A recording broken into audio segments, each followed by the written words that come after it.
Oi, bem-vindo aqui ao canal. Eu sou Patrícia Martins, médica cardiologista. E o vídeo de hoje é sobre por que o diagnóstico de neuropatia de Baxter muitas vezes não é feito. E a ideia desse vídeo surgiu depois que eu fiz uma enquete lá no Instagram do site mskrad.com.br, em que eu perguntei com que frequência você faz o diagnóstico de neuropatia de Baxter. E eu acabei me surpreendendo bastante com as respostas. Eu tinha uma expectativa que a maioria ia responder o que eu respondi, que eu vejo neuropatia de Baxter praticamente toda semana e tem dias que eu vejo até mais de uma. Mas, para minha surpresa, eu vi que ficou praticamente igual o número de pessoas que responderam que fazem o diagnóstico praticamente toda semana, pelo menos uma vez por mês, raramente, e não foi desprezível o número de pessoas que nunca fizeram esse diagnóstico. E aí isso me fez pensar em possíveis razões para a neuropatia de Baxter acabar sendo subdiagnosticada. E eu acabei chegando a 5 motivos, que é o que eu vou mostrar aqui agora. Mas antes, eu vou só falar a definição de neuropatia de Baxter.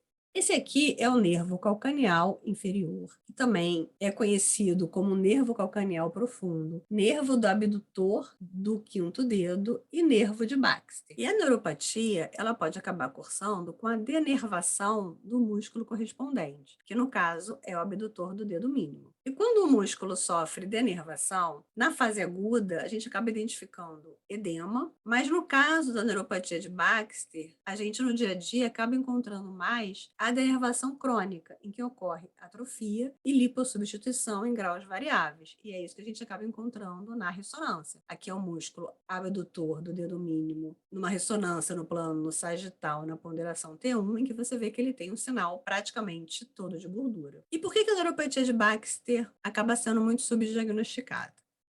Então, essa diversidade de resposta pode ser explicada pela diversidade de formas de trabalhar, porque se eu sou uma especialista em músculo esquelético, com vários períodos de ressonância na semana, em que a minha pilha é praticamente de músculo esquelético, ou representa 90%, 95%, é esperado que eu veja praticamente toda semana. Agora, se eu já tenho uma pilha mais diversificada, eu já vou ver um número menor. Se eu tenho poucos períodos de ressonância na semana, eu vou ver também um número menor e posso até ver raramente. Agora, se eu sou uma pessoa que tem um número razoável de períodos de ressonância e que laudo um número razoável de exames de tornozelo, e eu nunca fiz, eu raramente faço um diagnóstico de neuropatia de Baxter, eu tenho que pensar que é muito provável que eu esteja deixando passar. E são essas 4 razões aqui que eu vou falar, que são situações que podem fazer com que a gente acabe não diagnosticando a neuropatia de Baxter. A segunda razão que eu pensei veio a partir daquela frase famosa do Immanuel Kant, de que quem não sabe o que busca, não identifica o que acha. E vários autores, principalmente na medicina, acabaram usando essa frase de inspiração para outras frases semelhantes, mas o que muitas dessas frases acabam querendo dizer é que se você não tem um bom conhecimento teórico e que você olha um exame sem saber o que você está buscando, você muito provavelmente não vai identificar o que você deveria encontrar. Então essa pode ser uma razão, né? A neuropatia de Baxter não ser uma coisa muito conhecida, não ser uma coisa muito estudada, não ser uma coisa que as pessoas buscam ativamente no exame.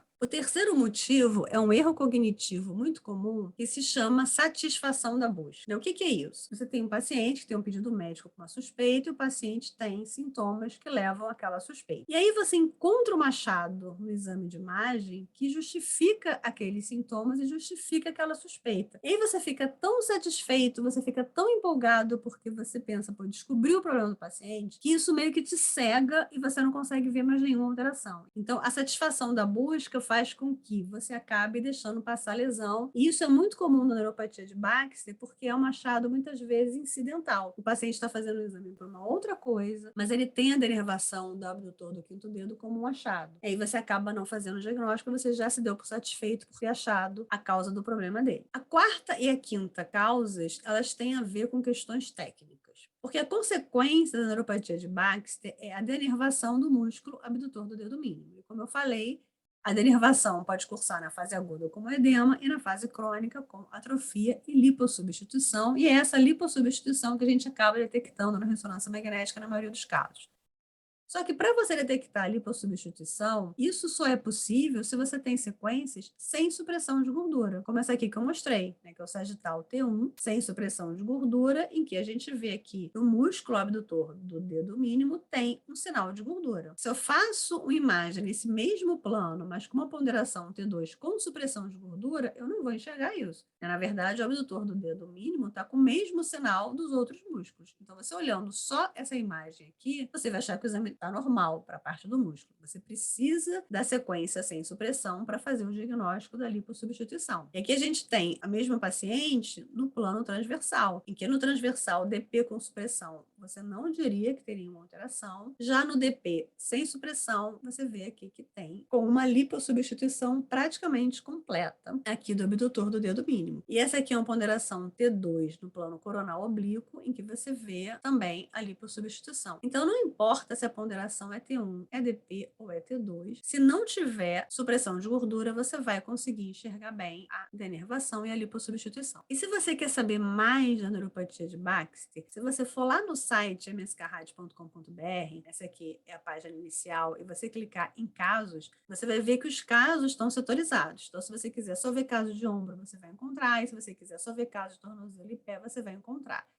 E você clicando lá, você vai ver que a gente já tem 5 casos aqui, se você quiser maratonar e dar aqui uma estudada completa. E a neuropatia de Baxter foi o primeiro caso de tornozelo e pé que eu publiquei. E mesmo ele tendo sido publicado em 2017, a gente está sempre fazendo uma revisão, eles estão sempre sendo atualizados. Então, você vai encontrar lá tudo o que você precisa saber da neuropatia de Baxter. E agora a gente vai passar para uma outra questão técnica que eu coloquei aqui como quinto motivo, né, desse resultado, que é o fato de que o exame no tornozelo, no plano transversal, tem que incluir a região plantar. Então, como a gente viu aqui, no plano transversal, chama muito mais atenção essa lipossubstituição do que no plano sagital. Porque no plano transversal, a gente vê todos os músculos ao mesmo tempo. Então, chama atenção aqui que parece que está faltando um músculo nessa região mais lateral. Porque, na verdade, é o abdutor do dedo mínimo que deixou de ter o sinal do músculo e passou a ter sinal de gordura. Então, parece que tem um músculo faltando. Só que para a gente obter essa imagem, a gente tem que ter um plano transversal que inclua a musculatura plantar, que a gente não vê com frequência em alguns serviços em que o plano transversal acaba parando no osso. Na verdade, o FOV do plano transversal, ele tem que incluir desde alguns centímetros acima da articulação tibio-talar até a musculatura plantar. Você não precisa pegar o subcutâneo inteiro, mas pelo menos os músculos plantares têm que ser incluídos,